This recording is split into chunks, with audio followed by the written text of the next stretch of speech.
Hang on to your hats, friends. This certainly won't be the worst video we've ever made.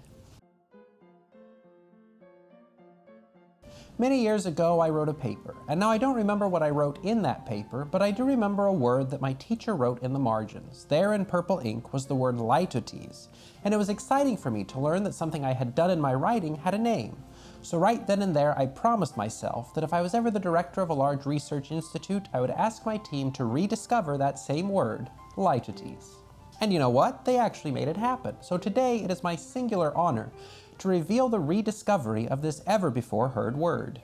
Litotes is a funny kind of understatement that comes from denying the opposite of what you actually mean to communicate, like when you compliment someone's stunning clarinet recital by saying, "Hey, that wasn't too bad."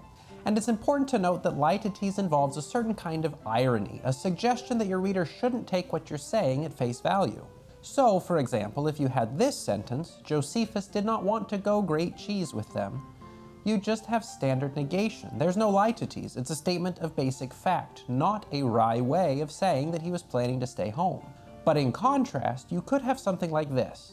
Josephus told them that he wasn't especially eager to go grate cheese with them.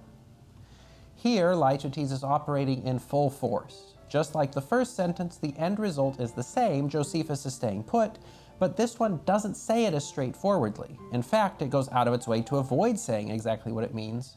It's an understatement of the true intent. Now, why in the world would you ever want to do this in your writing?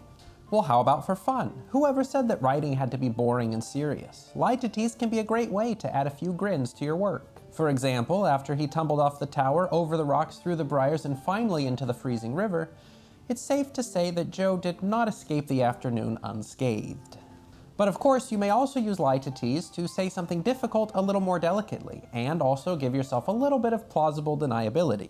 As with these examples, I definitely wouldn't hate it if you gave me a raise this year. Tom is certainly no Mozart at the piano. Jackie's work didn't exactly blow me away.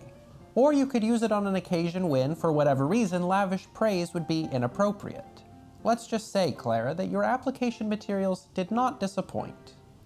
I like that suit, Jack. You certainly don't have the worst fashion sense. As you might notice, these instances of litotes all involve understatement through negation, but they're also surrounded by words and phrases that do the work of telling the reader that they probably shouldn't be taking the statements at face value.